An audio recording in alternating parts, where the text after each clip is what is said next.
नमस्कार, आप देख रहे हैं आंकड़े हमारे फैसला आपका। मैं हूं आपके साथ रोहित पुनेठा। क्या पाकिस्तान की तरह बांग्लादेश में भी आतंकियों को ट्रेनिंग देने के लिए कैंप तैयार हो रहे हैं या फिर ऑलरेडी वहां पर तैयार हो चुके हैं? ये सवाल इसलिए क्योंकि पाकिस्तान और बांग्लादेश की इतनी औकात नहीं है कि वो भारत से सीधे जंग लड़ सकें, सीधे युद्ध कर सकें। इसीलिए आतंकियों के सहारे छिपकर वार करने की प्लानिंग हो रही है। दरअसल हुआ यह है कि कराची से 250 किलो आरडीएक्स और 100 AK-47 बंदूकों से भरा एक जहाज अचानक से बांग्लादेश पहुंच गया। इस शिप को ढाका जाना था, लेकिन पहले ही ये चांदपुर बंदरगाह पर हथियारों का जखीरा लेकर पहुंच गया। कार्गो शिप MV अल बखेरा पर मवेशियों के चारे के बीच आरडीएक्स यानी कि बम बनाने का सामान और AK-47 और न जाने कितना गोला बारूद यहां पर छिपाकर रखा गया था।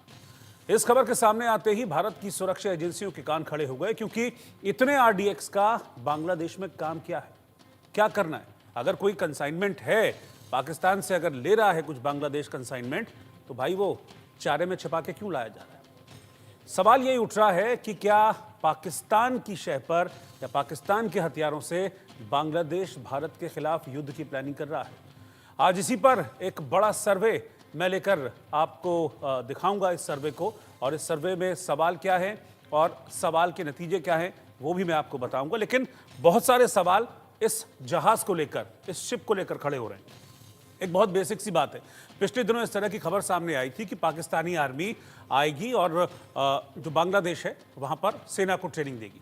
चलिए ठीक है, समझ में आती है सारी बात कि बांग्लादेश सब कुछ भूल गया। 1971 में क्या हुआ था, जब पूर्वी पाकिस्तान हुआ करता था, कि पाकिस्तानी आर्मी ने कैसे महिलाओं का रेप किया था, बांग्लादेश की पूर्वी पाकिस्तान की रहने वाली महिलाओं का, उनके अपने भाई बंधुओं को मारा था, कितने लाखों लोगों की जान ले ली थी। समझ में आता है कि सब कुछ बांग्लादेश भूलकर पाकिस्तानी आर्मी को अपनी सरजमी पर कदम रखने की इजाज़त दे रहा है।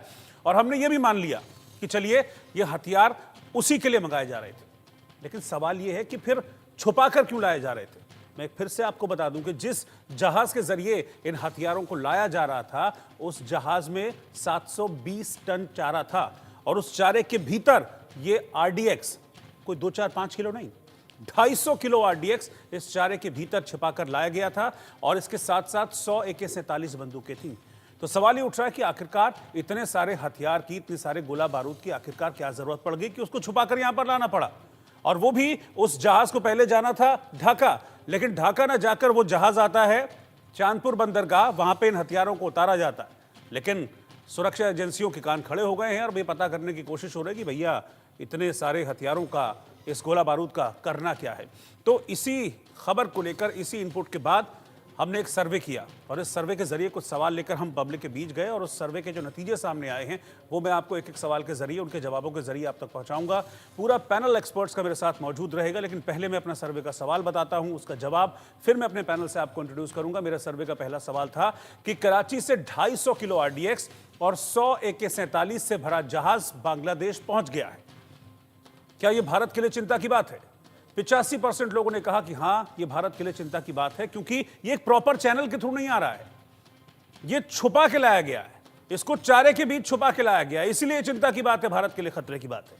14% लोगों ने कहा कि नहीं, कोई चिंता की बात नहीं है, भारत सक्षम है अपने आप में, ये चोरी छिपे भी अगर कुछ करने की कोशिश करेंगे तो उसका भी मजबूती से जवाब देने में भारत सक्षम है। 1% लोगों ने इस पर अपनी कोई भी राय जाहिर नहीं की है। इस सर्वे का अगला सवाल था मेरा कि आरडीएक्स और AK-47 को जहाज में मवेशियों के चारे में छिपाकर क्यों लाया गया, किस मकसद से लाया गया, यही मेन सवाल है। 40% लोगों ने कहा कि भारत में आतंकी हमलों की प्लानिंग कर रहे हैं पाकिस्तान और बांग्लादेश मिलकर।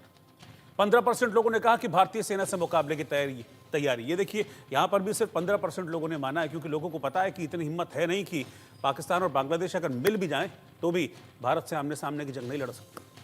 42% लोगों ने कहा कि आतंकी कैंपों में इसका इस्तेमाल होना है, इसीलिए इसको छुपा कर, बिल्कुल दबा कर, चारे के अंदर डालकर इसको लाया गया है। और 3% लोगों ने इस पर अपनी कोई भी राय जाहिर नहीं की है। मेरे साथ पूरा पैनल है मेहमानों का, मैं पैनल को इंट्रोड्यूस करता हूं और फिर चर्चा की मैं शुरुआत करूंगा। मेरे साथ major general retired JK Bansal साहब हैं, सुमित पीर जी पॉलिटिकल कमेंटेटर हैं, निपुण आलम बयान जो कि फॉरेन अफेयर्स एक्सपर्ट्स हैं, और हुसैन जावेद साहब सीनियर जर्नलिस्ट हैं पाकिस्तान से। आप चारों का बहुत बहुत स्वागत है इस चर्चा में। लेकिन सबसे पहले बंसल साहब, मैं आपके पास आ रहा हूं। आप भारतीय सेना के एक डेकोरेटेड अफसर हैं, लंबे वक्त तक आपने भारतीय सेना को अपना जो वक्त है दिया है, भारतीय सेना को जी जान आपने लगाया है। क्या आपने कभी सुना कि कोई भी कंसाइनमेंट हथियारों का एक देश से दूसरे देश में जाता है, वो चारे में छिपा के ले जाया जाता है? रोहित जी, देखिए, ये तो बड़ी एक विडंबना है। ऐसा तो कभी होता ही नहीं है कि चार्ज में छुपा के लाए जाने का मतलब ये है कि जैसे आपने कहा, और सभी इस बात को जानते हैं कि बांग्लादेश या पाकिस्तान दोनों मिलकर भी डायरेक्ट वॉर जो है हिंदुस्तान के भारत के साथ नहीं लड़ सकते। इसलिए ये सब कुछ जो है वो टेररिस्ट एक्टिविटी के लिए आया है। और टेररिस्ट एक्टिविटी में भी ये आने के बाद में जो स्लीपिंग सेल हैं इंडिया के अंदर में, खास करके जो जैसे मिजोरम है या वहाँ पे त्रिपुरा त्रिपुरा जैसे है। स्टेट में दिया जाएगा, देने की तैयारी हो सकती है। इससे जैसे आपने कहा कि हमारे जो सिक्योरिटी है उनको काफी अलर्ट हो गए हैं, और जो director general border security force ने नॉर्दर्न बंगाल का जो है दौरा भी किया है। लेकिन बात यह है कि जो क्लोजर टाइज हैं पाकिस्तान और बांग्लादेश के, ये एक बहुत ही रीजन के अंदर में अशांति फैलाने वाली बात है। किस लिए कर रहे हैं वो, ये बात समझ में नहीं आती कि भाई हम हिंदुस्तान, इनके लड़ने का क्या है, पाकिस्तान की फौज की क्या वैल्यू, और इनकी तो औकात ही कुछ नहीं है बांग्लादेश की। जो उनके एक लेफ्टिनेंट मिर्जा हैं वो भी विजिट कर रहे हैं, ये वो जो हैं जॉइंट चीफ स्टाफ कमेटी के मेंबर्स हैं, वो जो उसको आने के लिए। अब ये जो टाई अप है, ये टाइज हैं, जैसे वो सब भूल गए कि बांग्लादेश के ऊपर में कितना अत्याचार किया था पाकिस्तान ने। पाकिस्तान के और बांग्लादेश के बीच में कॉमन कुछ भी नहीं है। कॉमन है ये जो जमात इस्लाम ISI। देखिए, ये सब कुछ पहले भी होता रहा है। 2004 में भी 1500 बॉक्स आए थे पाकिस्तान से छुपा करके बांग्लादेश के अंदर में, लेकिन उस समय जो सरकार थी, हसीना सरकार, उन्होंने इसको जो है रोका। और जो पहले यहाँ पर टेररिस्ट थे और जितने भी जो जमात इस्लाम के ऊपर बैन लगा हुआ था, टेररिस्ट को अंदर किया हुआ था, वो सब जो है बाहर आकर के चारों तरफ से उन्होंने जो है अपना यूनुस की सरकार को घेर करके वो अपना एजेंडा चलाने में मस्त हैं। भले ही वो लोग भूखे मर जाएं, चावल उन्होंने हिंदुस्तान से मांगे हैं, उनकी इकोनॉमी ध्वस्त हुई है। पाकिस्तान बांग्लादेश की क्या मदद कर सकते हैं एक दूसरे के लिए? उनके पास में तो खुद ही इकोनॉमी इतनी डाउन है, वो भीख मांगते रहते हैं इधर उधर से। बांग्लादेश को क्या देंगे? उनको इनका जो सिर्फ गठबंधन या जो भी इनकी क्लोज टाई है वो सिर्फ इसलिए ही है, वो ये कट्टरवादियों की वजह से एक दूसरे के पास आकर के, नहीं तो ना उनकी लैंग्वेज ना कल्चर कुछ भी मिलती ही नहीं है। और यही कारण था कि उस दौरान में पाकिस्तानी सेना ने करीब 30 लाख लोगों को मारा था और 3 लाख महिलाओं का बलात्कार किया था, कि वो इनको अपना मानते ही नहीं है। और जब शेख मुजीबुर रहमान जो कि उसकी विजय हुई तो उनको प्राइम मिनिस्टर बनाने से इनकार कर दिया था वहां से पाकिस्तान ने। तो ये स्थिति इस तरह से है। ये सब बहुत एक दुखद और बहुत ही ये भस्मासुर बन रहा है बांग्लादेश के लिए, और भी ज्यादा दिक्कतें पैदा हो जाएंगी। जी जी। हुसैन जावेद साहब हैं मेरे साथ, पाकिस्तान से जुड़े हैं, सीनियर जर्नलिस्ट हैं पाकिस्तान के। हुसैन साहब, आप बता पाएंगे मुझे कि इस तरीके से हथियार कंसाइनमेंट भेजने का क्या मतलब मैं निकालूं? जनरल साहब ने मुझे सीधे शब्दों में समझा दिया, मुझे वैसे भी चीजें समझ में आ गई थी, लेकिन जनरल साहब से और मैंने समझ लिया। थोड़ा सा मुझे आप भी समझाएंगे क्या? देखिए, सबसे पहले तो आपका शुक्रिया कि आपने मुझे इनवाइट किया, और जितने भी यहाँ पर पैनलिस्ट हैं सबको मेरा सलाम है। मेन चीज जो कि आपने अपने इंट्रो में बताई, और अभी जो हमारे पहले पैनलिस्ट थे जनरल साहब, उन्होंने भी बातें की। देखिए, बात बहुत सीधी सी है। खटक क्या रही ये चीज हिंदुस्तान को इस वक्त? खटक ये रहा है कि इस्लामाबाद के और ढाका के टाइज इतने ज्यादा नॉर्मलाइज क्यों हो गए हैं, आपस में फ्लाइट शुरू हो रही अरे है। भाई, संबंध बनाइए आप, लेकिन मैं कह रहा हूं कि हथियारों का क्या काम? आप फ्लाइट शुरू कीजिए ना, जाइए ढाका से इस्लामाबाद, हमको कोई दिक्कत नहीं है। देखिए सर, जनरल साहब बोले, आपने बीच में इंटरप्ट नहीं किया, तो प्लीज मुझे अपनी बात मुकम्मल करने दें, आपको जवाब मिल जाएगा। मैं सिर्फ ये कह रहा हूं कि देखें, टाइज हमारे बेहतर हो रहे हैं, क्योंकि हिंदुस्तान ने अपना स्ट्रेटेजिक असासा बांग्लादेश में खो दिया, जो कि थी हसीना वाजिद। हिंदुस्तान से गलती क्या हुई? आपने अपने ताल्लुकात बनाए हसीना साहिबा से, बंगाली अवाम से नहीं बनाए, और इसका आपको आज भुगतान अदा करना पड़ रहा है। अब जबकि दोबारा से बांग्लादेश के अंदर चेंज आई है, ये कोई यूनुस साहब लेकर वहां पे चेंज नहीं आए हैं, ये उनकी अवाम की चेंज है। वो हसीना से तंग थे ऑब्वियसली, तो वही सब कुछ हुआ है। अभी आप खुद देख रहे हैं, जब से यूनुस साहब आए हैं, मुख्तलिफ आलमी फोरम्स के ऊपर हमारे PM के साथ उनकी मीटिंग्स हो रही हैं, आपस में बहुत ज्यादा गर्मजोशी है। एक मिनट मैं थोड़ा सा करेक्ट कर दूं जावेद साहब। देखिए आप कह रहे हैं ना, मैं काट नहीं रहा, मैं थोड़ा सा करेक्ट कर रहा हूं, क्योंकि आपने कहा कि ये बांग्लादेशी आवाम की आवाज है, तो बहुत ज्यादा दिन नहीं हुए हैं, अभी 15-20 दिन पुरानी बात मैं बता रहा हूं। बांग्लादेश में, हिंदुस्तान में नहीं, बांग्लादेश में सर्वे हुआ, और बांग्लादेश में सर्वे में जो नतीजा आया उसमें 97% लोगों ने कहा कि यह गलत हो रहा है हिंदुओं के साथ यहां पे, और उन 97% लोगों में 91.2 मुसलमान थे बांग्लादेश के, जिन्होंने इस बात को माना कि वहां पर जो हो रहा है गलत हो रहा है। सर बिल्कुल ठीक है, मैं खुद आपके फोरम से कहता हूं कि अगर बांग्लादेश के अंदर हिंदुओं के साथ कुछ गलत हो रहा है या कहीं भी किसी कम्युनिटी के साथ गलत हो रहा है, ऐसा नहीं होना चाहिए। मैं तो खुद इस बात को कंडेम करता हूं।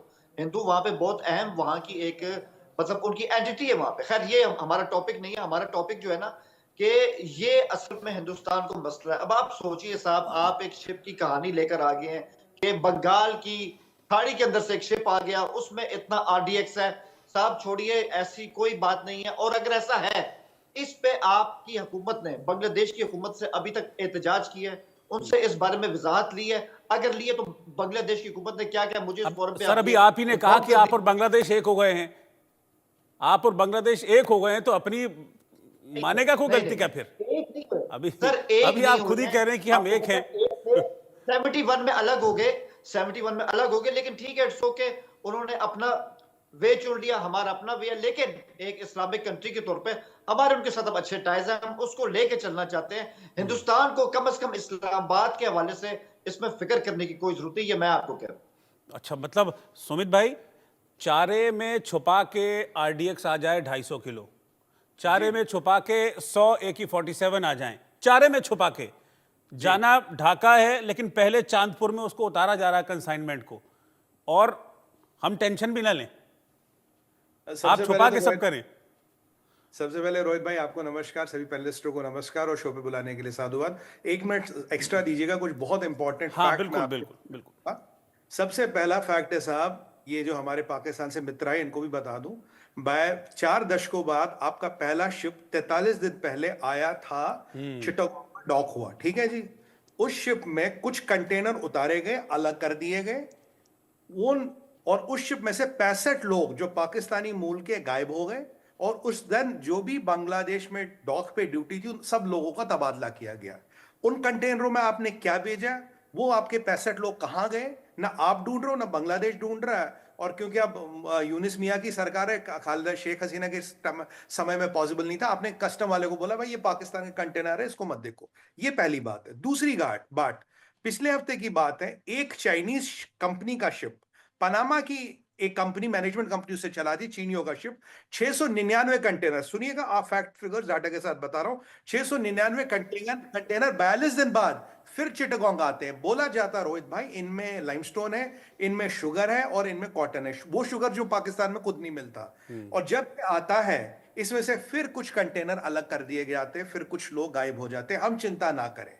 तीसरी बात, चिटगांव है हिंदू डोमिनेटेड एरिया।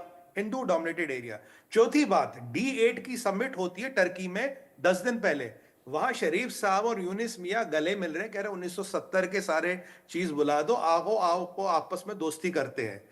पांचवी बात सॉरी, हिजबुल तहरीर का चुना हुआ बंदा यूनिस मियां ले जाते हैं अमेरिका में, कहते हैं इस लड़के ने सारा कर्म कांड कराया है, इसने ये सारा जो प्रोटेस्ट था सब इसका ब्रेन चाइल्ड है, एवरीथिंग वाज ऑर्गेनाइज्ड, ये सारा ऑर्गेनाइज था। और ये बंदा हिजबुल तहरीर का, आपके यहाँ हिजबुल तहरीर है, आपके यहाँ आईसिस है, आपके यहाँ ये जितने भी जमाती वालों को सबने आपने छोड़ दिया, सारे संगठन आपके खुले घूम रहे। और अब की बार इन्होंने, बांग्लादेश ने पाकिस्तान से ऑफिशियली 2.5 गुना ज्यादा हथियार, तोप के गोले और असला मंगाया। मैं पूछता हूं, इन 5 चीजों के बाद क्या आप हमें कहते हैं कि हमें चिंता की जरूरत नहीं? और अब ये जो दूसरा हथियार आ रहा, और आज आपको एक और बार बता दूं, सुनो मेरे भाई सुनो, और ये मैं आपको कहोगे तो विद प्रूफ बता सकता हूं, खालिदा जिया जेल से निकलती है, क्या ये गलत है? मैंने एक यूट्यूब चैनल पे वो डॉक्यूमेंट भी दिखाए थे। क्या ये गलत है? आपके डिफेंस अटैची, आपके हाई कमिश्नर मिले थे बांग्लादेश के आर्मी चीफ से, एक सीक्रेट मीटिंग हुई थी।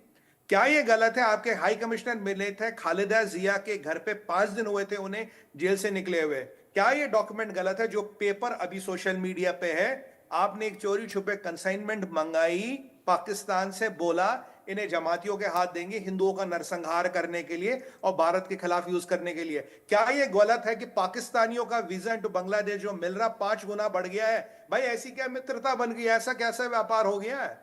देखिए हमें सारी चीजें समझ आती है। अगर आप बोलोगे मैं 1 घंटा एक एक करके लाइन बाय लाइन बोल सकता हूं, एक एक डाटा फैक्ट वगैरह के साथ बोल सकता हूं। मैंने आपके सामने 8 सवाल रखे विद डेट, टाइम और नंबर। बताइए इनमें से क्या गलत है और आप कह रहे हैं कि अब ये जो आज रोहित भाई बता रहे हैं ये नया कांड है। तो ये जो आप रोज नए कांड कर रहे हैं, ये जो आपने आतंकवादियों को छोड़ दिया, ये जो आपने 2000 जिहादियों को छोड़ दिया बांग्लादेश में, जो आप पीछे हमारे आसाम में एक मंदिर का रिपेयर हो रहा है, बांग्लादेश बॉर्डर गार्ड की औकात इतनी है, वहां आगे कह रहे हैं आप मंदिर का रिपेयर नहीं कर सकते रोहित भाई, ये डॉक्यूमेंटेड चीज है। और एक और फैक्ट बता दूं आज नेशनल टीवी पे, 80% लोग मालिक बांग्लादेश में कुपोषित है, कुपोषित।